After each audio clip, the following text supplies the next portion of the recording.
or not. You can now sort through it. Chris Cuomo, it's your show. I will. Thank you, Elizabeth. Have a good night. I'll talk to you tomorrow. All right. Hello, everybody in the land of NewsNation. News for all America. What does that mean? 360 view. We got to get different perspectives. We have to look at it different ways. I'm Chris Cuomo. Thank you for being with me right now. And I do believe I have the answer to a very common and vexing question. I mean, I can't give it to you until they move the teleprompter, although I did write it, so I can probably ad-lib the whole thing, but it'll probably take twice as long. I'm just kidding. So this is the common question, okay? Why do people not seem to all be on board with wanting to cut spending? Why? Well, let's be very clear. Americans absolutely want to cut spending. They always have. I've never seen poll numbers that suggest anything else. This in politics is what we call an 80-20 issue. And by the way, I wasn't kidding. There is no teleprompter. So if you want to move it at some point, you can. Otherwise, I'll just go as I always do. So anyway, don't worry about it. They're talking to me in my ear. This is your life as an anchor. Hold the prompter. Now it just showed up and they're just spinning through like I was saying what's on it, which I'm not. Anyway, back to reality. Here's the point. This is an 80-20 in politics, meaning an 80% people want it one way. So you want to be on the 80, right? That's what cutting government waste has always been. And to be clear, nothing has changed. A new Harvard-Harris poll says that 7 out of 10 of us think government spending is filled with waste, fraud, and inefficiency. Almost 8 of us, 77%, think there needs to be a full examination of all government spending. 72% thinks there should be an agency focused on only that. You know how few issues get that kind of support these days? So why so much drama? Well, it's about Doge, and it's a two-part answer. Some of the resistance, but not most, and I will prove that it's not most in a moment, but part of it is party pandering. Democrats cannot keep themselves from pointing out what bothers them about Trump. His language, his demeanor, his decisions, and he is constantly messing with their idea of what is normal and befitting a president. Look, you can argue with that, you can reject that, but that's what's going on. And be clear, I don't think it's wrong to worry about someone trying to subvert the Constitution or even establish an autocracy when they keep speaking in a way that is suggestive of it. All right? You can say Trump doesn't mean it, but he says things, okay? So whether those worries are justified or not, it's a separate question for me. Because whether Democrats are right or wrong about Trump, there is a palpable downside to what they've been doing. Democrats come off as being on the 20 side of the 80-20 side of cutting waste, right? That 80-20 issue, they seem like they're against it. They seem like they're defenders of the establishment. And now that even means the spending status quo. So that puts them at odds with the majority of the population who want to see positive change in that regard. But Trump is messing with the majority on this issue as well. How? He's on the 80 side of cutting waste. Yes, but takes me to the second part of the answer. There is a thick and expanding layer of resistance to how Trump is going about his cutting, specifically how Doge is going about this. And specifically, by Doge, I really mean Musk, even though the administration expects you to believe he doesn't work at Doge. A new Washington Post poll found nearly half of voters disapprove of Musk's moves, including half of independents. Repeat that, half of independents. Remember, that's the reasonable people. You don't want to lose them. Even 1 in 6 Republicans have a problem with this, and they have a problem with very little, right? That Trump does. So this poll is a one-off, right? Wrong. An Emerson poll found 45% disapprove of the job Musk is doing. Only 41% approve. I give you the approved number. Why? Because you're only dealing with 86% of the cum there. So you had 14% who were undecided. So 45 is a high negative. And a Pew poll that found 54% have an unfavorable view of Musk. All right? So that's where people are. Even though he's on the right side of the issue, people are 50-50 split on how he's doing it. Why? Because of the Doge antics. And we know why. It's this toxic triplet of lie, defy, and deny that has now become Musk's calling card instead of Trump's. He defies the constraints of his authority by threatening to fire people. He can't fire anybody. And he just did it with another email just moments ago. The administration I'm telling you, this is what's going to get him in trouble with Trump, okay? This is not good for Trump.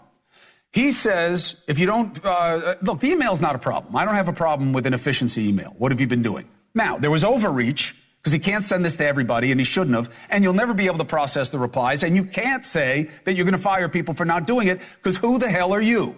Okay? Now, the administration had to back off it and say, hey, it's not a resignation if you don't fill it out. It's not mandatory. It's voluntary. You don't have to send in the 5 things. They had to back him off it. He then says it again and doubles down. If you don't take it seriously, you're going to get it. If you do it a second time, you're going to get it. I'm telling you, he's going to get it if he keeps this up.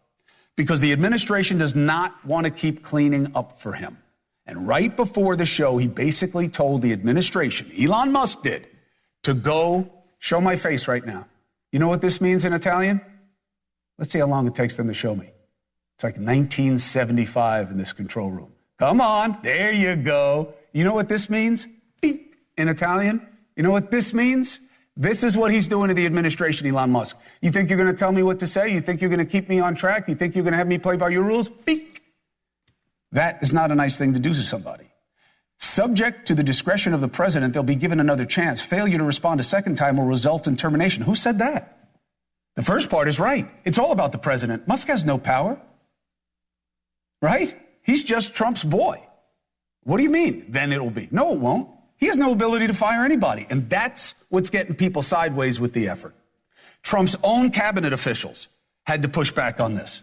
Kash Patel, Tulsi Gabbard, right? Why? Because they're dealing with sensitive things. FBI people can't be checking in with some bunch of 19-year-olds that, want to be Elon Musk. Tulsi Gabbard, they're dealing with national intelligence, right? It's inherently sensitive and classified. It's like, duh, of course you shouldn't have sent it to them. The Department of Defense had to echo the same thing. Pause any response. In other words, Musk is out over his skis because he doesn't know what the hell he's doing. This is not Twitter. That's how he screwed up with USAID. All right, we're still waiting for him to explain. Why did you go after an agency that was investigating you and not tell us about it? And why'd you get so much of the funding wrong? Or forget to mention that Trump had funded the projects that you were calling abusive? And then there's this monster mess that he created of grossly distorting the reality of who gets Social Security. You can't mess with what matters to people. You don't have to believe me. Even Joe Rogan, the king of the pod bros, Elon and Trump's most ardent male supporters, actually had to say what the rest of us are saying. Now they're talking about Social Security, Yeah. and that people are receiving Social Security that are 150 years old.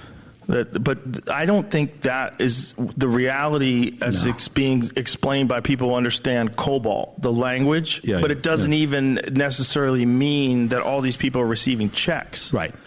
They're just listed on the files. Right. And it doesn't mean money's going out to them. And so, again, from a messaging perspective, does Elon need to screenshot that and then send it out as a tweet or whatever we call X nowadays?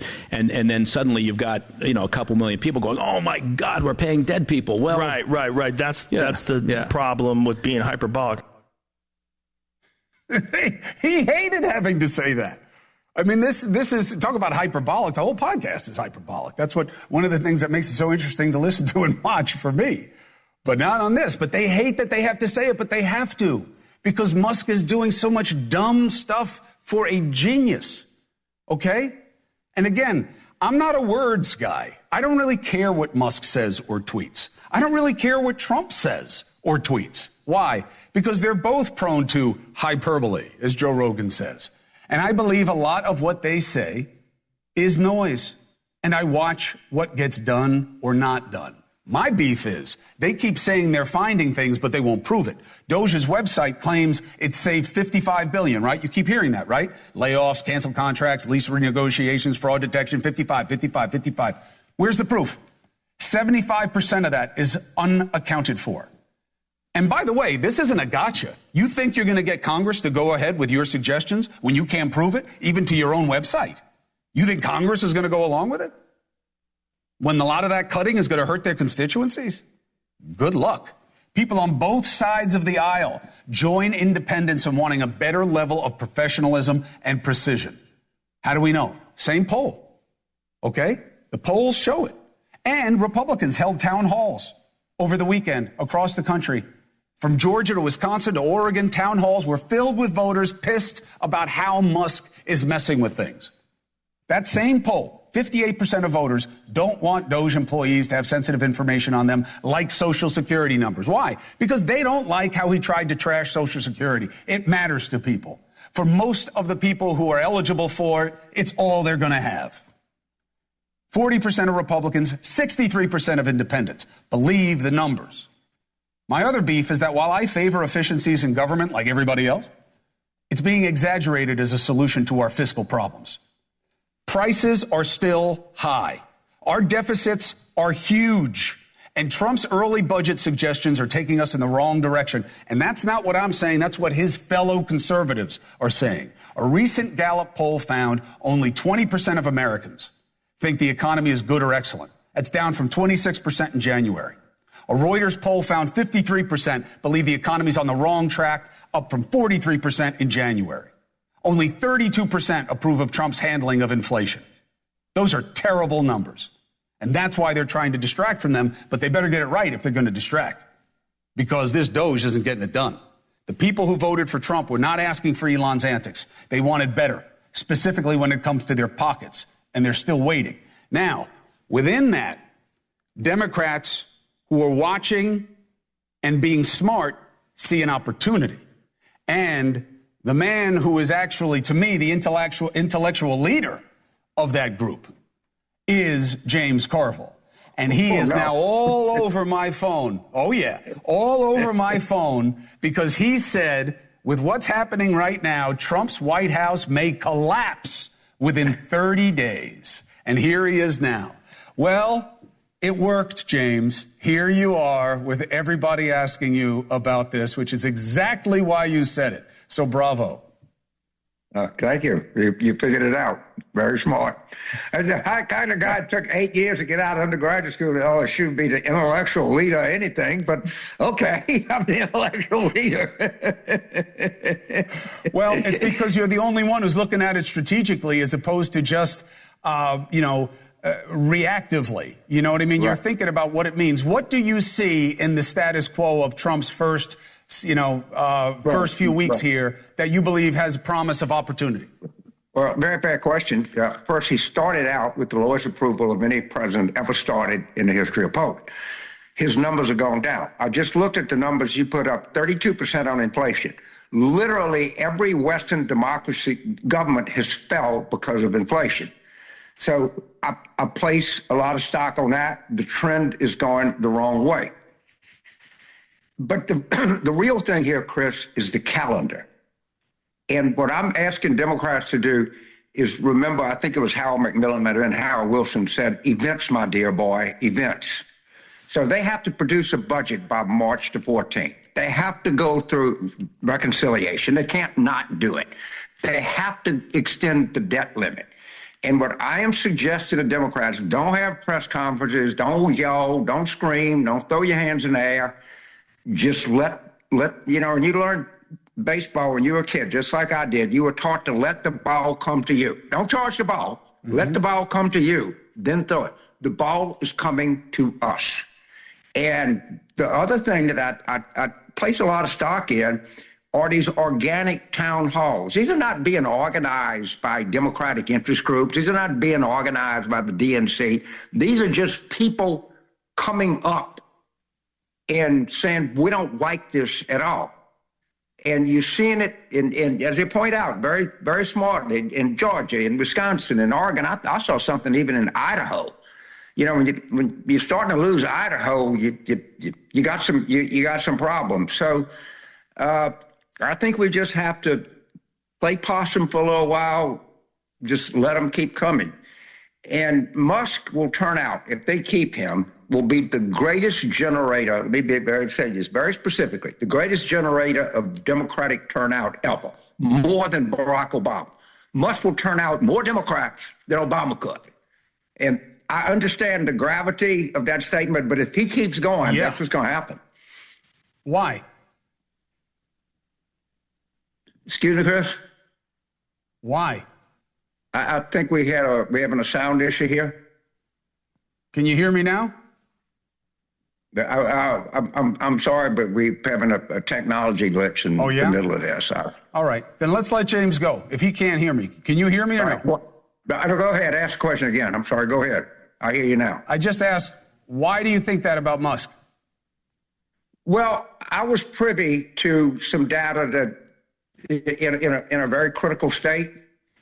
And the Musk stuff is like nothing I've ever seen in the history of polling. Like nothing. And we're a month into the game. We're a month into the game. And the guy said, well, he's found $55 billion. We don't know what it is. Of course, he had. The federal budget is $6 trillion. I did the math. USAID is $41 billion. That's 0.14 of 1%. And I'm sorry, USAID is not 100% waste. It's probably very little waste in it. The most efficient government program, maybe the most efficient program in the world, is Social Security. It has staggeringly low overhead costs. Are you asking me that many recipients that people falsely get it? Of course that happens. How could it not happen? But if you're looking at $6 trillion and you can't specify $55 billion, you're not off to a very good start, man.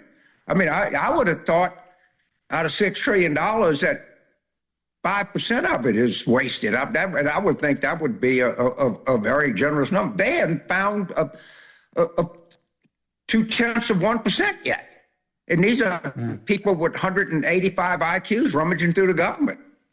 You know, the real opportunity for Democrats is that the place that you have to have the fiscal responsibility, sure, find all the waste, fraud, and abuse you can. Nobody's going to be against that. But it's in the budgeting, as you said. And Trump wants his tax cuts extended, and he does not want to cut what he has to do that. That's what's upsetting the conservatives. But there's an opportunity for Democrats in that also. You will never make a difference in our deficit if you keep spending around $6 trillion. You know, before the pandemic, we were at like 4.5. Now we're at 6.5. You know, there's no reason to get back to close to pre-pandemic levels, but Trump doesn't want to do it. The question is, since when do Democrats want to be the party of less in the budget? Well, I think the Democrats have a chance to do that, but you have to understand, the federal government is a giant insurance company that has an army that services debt. So when you say $6 trillion, you take away insurance, Social Security, Medicare, Medicaid. Okay. Then you take defense out because we got to have an army. Then you have to service the debt. So, and honestly, I'm sure there is, but no one wants to cut the NIH funding. No one wants to cut food inspectors. No one wants to cut the FAA. No one wants to cut border enforcement. Go through the military. Enforcement. Okay? Go through the military. When you start saying it's $6 trillion, once you take away insurance, you take away defense, you take away debt service, and then you talk about essential services, it's not as big as you think. And that's the problem they run against. And I just keep talking about it, and I'll just sit back, and events are coming. The budget is coming, the resolution is coming, the debt ceiling is coming. And you're not going to be able to, and look at these markets. I don't want to say it's, 1 week bad week in the markets mean anything, but it's not encouraging. And, you can come up with every fake number you want, but you can't fool the bond market. These people are not foolable. They're not going to believe any of that. I promise you. That's true. I hear where you're coming from, and it'll just be interesting to watch and see if your party could do it. But I was very tickled at how you got everybody talking. I really just wanted you on to congratulate you. I didn't vote for it. I didn't vote. I knew what you were doing, James. Remember, you helped raise me. Every now and then you got to roll a grenade. But what I'm calling for is tactical patience. Just sit still. They're not doing a lot of that. Whites of their eyes, whatever you want to say. I'm arguing for caution.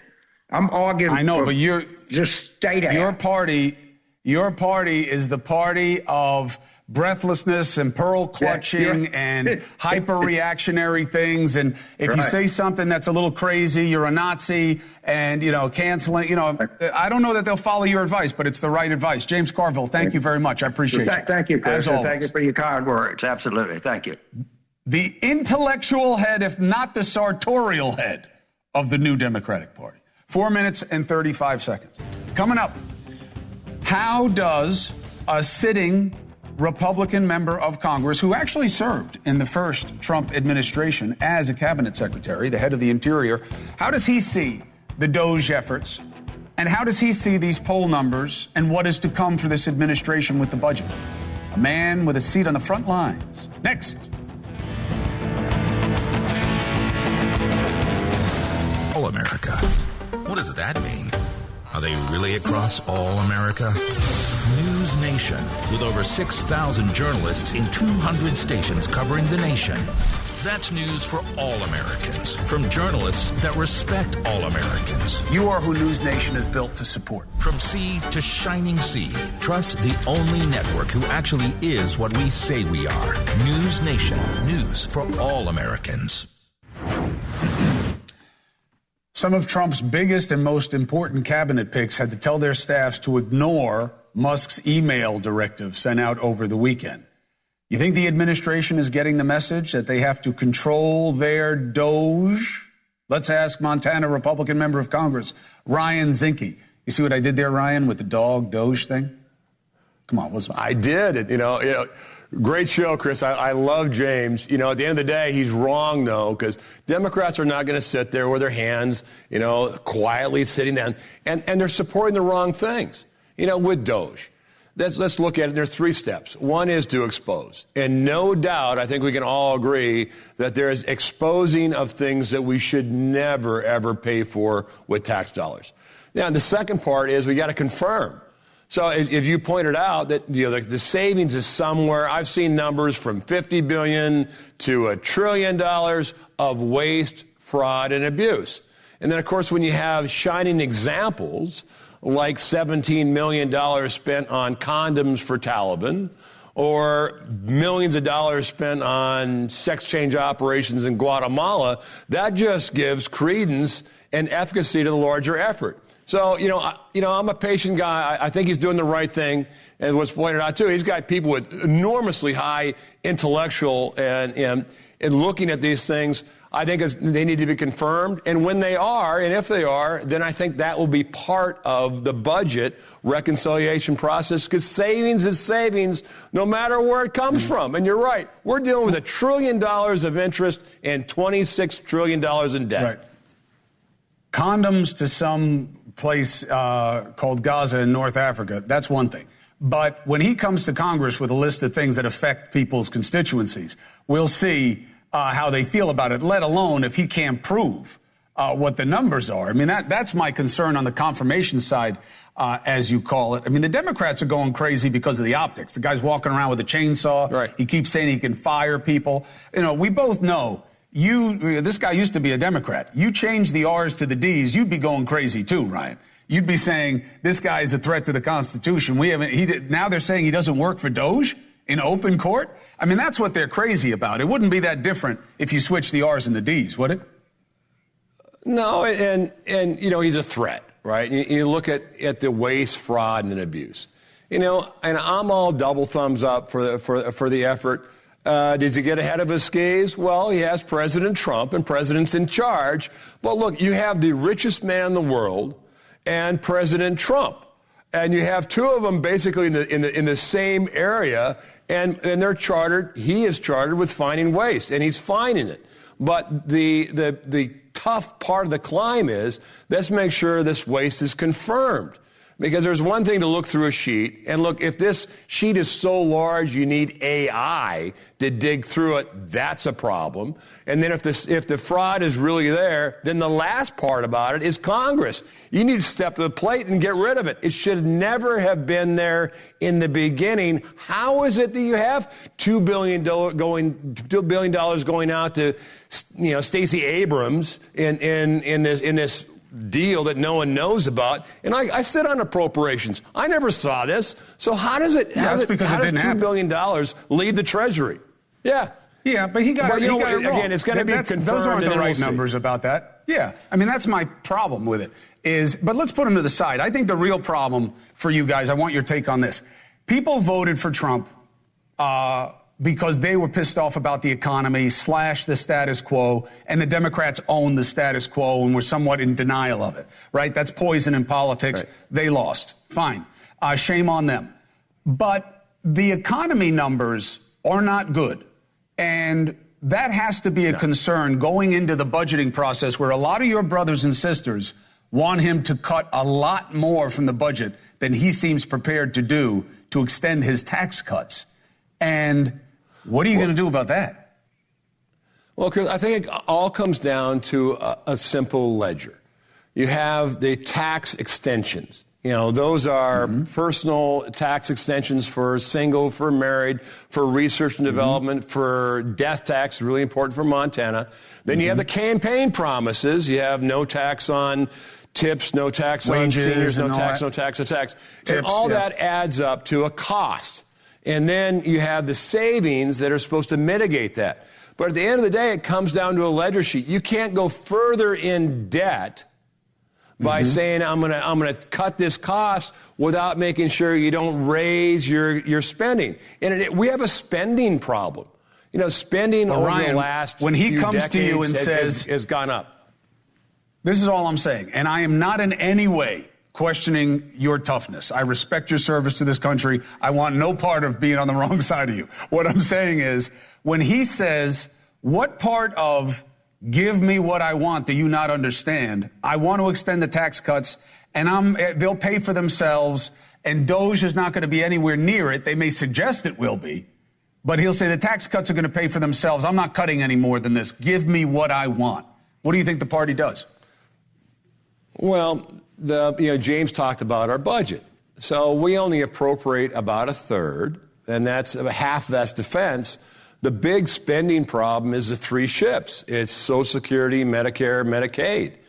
When you have $7 trillion budget, well, and you have $7 trillion and nothing is prevented, you're gonna have to look at our mandatory spending. And I think the first tranche is look at the waste, the fraud, and abuse. On that, there's 90% that all of us agree. Let's get the waste, let's get the fraud, let's get the abuse out. Let's get at core, and let's make sure we deliver the services that people deserve, but let's deliver it in an efficient way that makes sense. I hear it. Ryan Zinke, always a pleasure to have you on the show. Thank you for your service to the country. Thank you for the service to the show. I'll talk to you again soon. Great to be with you, Chris. All right, be well, sir. 4 minutes and 35 seconds. Coming up, Trump has a new target in his fight against illegal immigration, and I don't get it.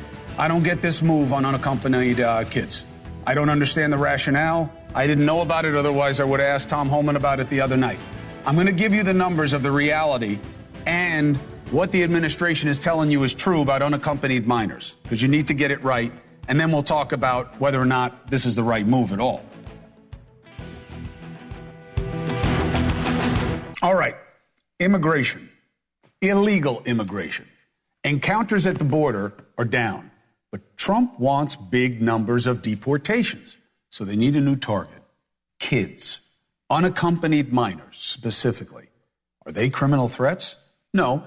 Trump is claiming that they need to get them to prevent children from being human trafficked or victimized. Does that hold water? Data decides. Since 2019, 600,000 kids have come into this country illegally without parents or another adult. To make the case that they demand this new attention, Border Czar Tom Homan has repeatedly claimed that over 300,000 unaccompanied kids went missing during Biden's presidency, so we're better off grabbing them all and deporting them. Where does that number come from? Since 2021, 32,000 minors have missed their court hearings. So even if you assume that all the kids who have come through and been treated and documented are missing, how do you get that 300,000?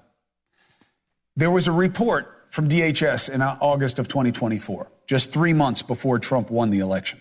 That report stated the following, and it's going to sound familiar because I think it's where Homan got his number. October 2018 to September 2023. So remember, that's 27 months of Trump and 32 months of Biden, okay? ICE had not served notices to appear in court to 291,000 unaccompanied migrant children. It doesn't mean the kids were missing. It just means that they were never told to go to court. Why? A variety of reasons. But if you add that number to the 32,000 who missed their hearings that I gave you, that's just over 300,000. Now, does Holman not know the numbers? That's hard to believe. Is he playing with them? He'll have to explain. Either way, is going after unaccompanied minors a winning move for the administration? Let's bring in progressive political YouTuber Brian Tyler Cohen and NewsNation correspondent at large El Guapo, Geraldo Rivera. So, Geraldo, the argument that we have to go after the kids because we're doing it for their own good, is this a dicey move for the administration? Well, I don't know exactly what the move is. It just seems to me that they don't want the stories that plagued Tom Homan when he was at the Obama administration, where nursing mothers were purportedly separated from their babies. They kept the babies and expelled the mom. The stories were so repugnant that it caused a real backlash. I think in this case, let me say, I think President Trump has done a great job with his cruel, tough talk. That's the reason migration is down up to 90% by some estimates. That's an enormous success. The border is not being overwhelmed. Shelters are being closed all over the country because they're empty. But with these children, I think that what they're trying to do in secret is to open a front whereby the children, when a child is unaccompanied, they are sent to the Office of Refugee Resettlement, and from there they are put to a sponsor. I think that what the immigration officials want to do is to get to those sponsors who are often the parents of the children, the real parents, or a relative, and almost invariably are also undocumented. So they sit in ducks. I think it's a low down kind of back move that will not be very effective. Brian, how do Democrats deal with this without screaming amnesty for all? I mean, I think there's a lot of space in between screaming amnesty for all and recognizing the inhumanity of what Trump is trying to do right now. Remember, he came into office not amid promises of deporting kids. I mean, this was supposed to be an effort to deport the criminals. And so where are we standing on criminals that you're deporting children right now? I mean, there is a big leap, again, to your point of what people were expecting and what they're being delivered right here. And that's a recurring theme right now, right? Trump came into office amid promises that he would lower the cost of housing, of rent, of grocery prices, of eggs, and yet he's targeting kids for deportation. He's freeing insurrectionists from prison. He's slashing Medicaid budgets. I mean, again, the delta, the gap between what Trump promised and what he's actually doing is massive here. Let me ask you about something else while I have you guys. I was really surprised by this. Geraldo, did you see the story about the View co-hosts being told to back off on the Trump criticism? I did, and I don't fault the story at all. I say good luck to anyone who wants to, to temper their strongly held beliefs. That's a strong crew. I like them. A couple of Republicans sprinkled in there. I'm not sure their morale is low. Every time I've done that show, they seem very feisty to me. They go after each other. They talk about these issues from the heart, it seems to me. It's a pretty good show. Where they go in the Trump administration, where networks are afraid of what Trump might do in retribution or, just because he's pissed off, I think it'll be fascinating to see them walk the line and with the tension from their bosses. See what happens, Chris. Mm-hmm. Brian, obviously, I hear a lot of people on your side of the ball who see this as some type of censorship, which is ironic because the right accuses you guys of being the censors. And I guess there's enough censorship to go around. But where is the line of enforcing fairness from the people on your platform? Give me an example of what you mean, enforcing fairness on the platform. Well, The View, to me, is a bad example because I don't see them as news people. But, you know what I mean? Like for me or Geraldo, like, you know, there's a line. Like, you know, our managers, our bosses are going to talk to us if we're saying things that they don't want NewsNation to have to own. That's fair. That's what I signed up for. You're in a different world. You get to say whatever you want. But on The View, they're kind of in the middle. So they say a lot of things that wind up being really wrong or exaggerated on a regular basis. But where is the line in terms of telling people how to be towards people in power? Well, look, I don't agree with the notion just more broadly of anybody being able to tell anybody else how to comport themselves with regard to censoring themselves, with regard to not censoring themselves. I mean, when we see instances like this, that is because I don't have a boss. And that's the beauty of independent media. But to the same point, it's not all rainbows and roses out here, because I don't have to the same point that, okay, it may be freeing that I don't have a boss. My currency here is trust, and I don't have a big network name to hide behind. And so if I do something that's going to lose the trust of my audience, that's it. It's on me. It's just my name that's out there. And so there are pros and cons to both of this, but I think really at the end of the day, authenticity is the name of the game, and people can smell when they're being told something by hosts or by reporters that came down from folks at the top. And so in a way, when you do have, I don't know if you would consider The View legacy media, but when you do have legacy media outlets like this that are kind of giving directives on how people should comport themselves on air, the authenticity in this age, when really that is the name of the game, is going to ultimately redound to their own disadvantage. That's basically them digging their own grave. All right, guys, I got to jump. I appreciate you both. Brian Tyler Cohen, always a pleasure. El Guapo, always a pleasure to have you with me anywhere I am. Thank you very much, both, for your perspective. Thanks, Chris. That's his code name. That's his White House code name, El Guapo. 4 minutes and 15 seconds. 3 years since Russia invaded Ukraine. Wait a minute. Is that an accurate statement? Not the 3 years part. Did Russia invade? Or were they forced to do this because they were in an impossible situation? I mean, that's what the Trump administration is saying now, right? Let's go to somebody who has lived it, who knows the history, and who understands American policy there for the reality you need to know about this situation. And for a limited time, when you go to omahasteaks.com/TV, you'll get 12 Omaha Steaks burgers free with your order. Visit omahasteaks.com/TV today and save big on the quality you deserve. Okay, everyone, our mission is to provide complete balanced nutrition for strength and energy. Ensure with 27 vitamins and minerals, nutrients for immune health, and Ensure Complete with 30 grams of protein. 3 years since Russia invaded Ukraine, and that happens to be a statement of fact, okay?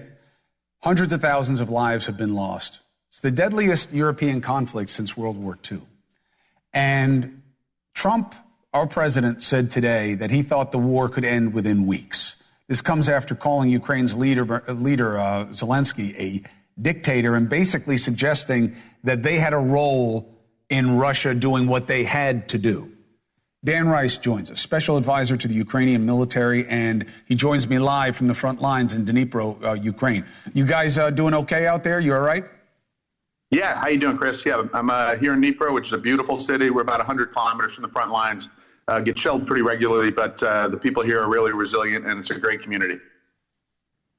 How are they dealing with, in terms of resilience, hearing that they had something to do with starting this war, which is the new line from the Trump administration?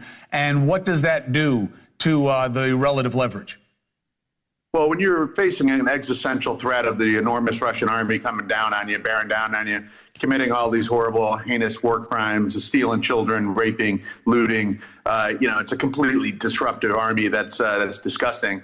When you have that bearing down on you and you hear that your democratically elected leader is a dictator, it bothers people. Well, what it's doing is actually coalescing everybody around the democratically elected leader. Zelensky has, I think, a 52% approval rate here. That's going up dramatically. Like, everybody here is rallying around their leader. They can attack each other in a democracy, but they don't like people from the outside attacking. So that's what's happening. I think it's also coalescing Europe together to support Ukraine, ironically. I think that's the genius of Donald Trump. Do you think that's what Trump wanted to do by beating up on Zelensky and kind of blaming Ukraine for helping to start the war, was to get Europe to back Ukraine? You know, I can't get inside his head, but I do think the results speak for themselves. And so I think you're seeing that the Biden administration was basically, will support Ukraine indefinitely.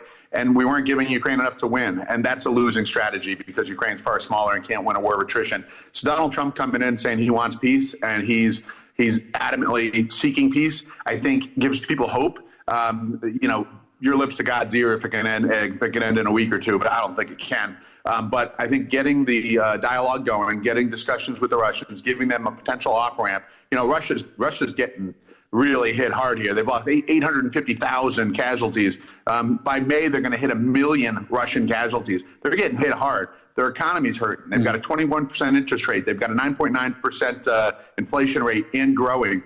And now Trump is hitting them hard with the Indian trade deal. You know, the Indian trade deal wasn't a deal with India. The Indian trade deal was a deal to hurt Russia. Since 3 years ago, today's anniversary, Indian imports have increased from Russia, oil imports, 11-fold. All of the Russian oil is going to India to pay for this war. Trump just did a deal to send U.S. oil to India, and that hurts Russia. So his actions are helping Ukraine. The words, though, really hurt, but they're coalescing Ukrainians around their democratically elected leader, President Zelensky. And I wonder if Putin realizes that when Trump signs this mineral rights deal with Ukraine, no matter how people here feel about it, he will now be justified to use military action to defend America's interests in that regard within Ukraine. It's an interesting little fold at the negotiating table. But Dan, I got to jump. We will, and I know that because you explained it to me like 6 months ago.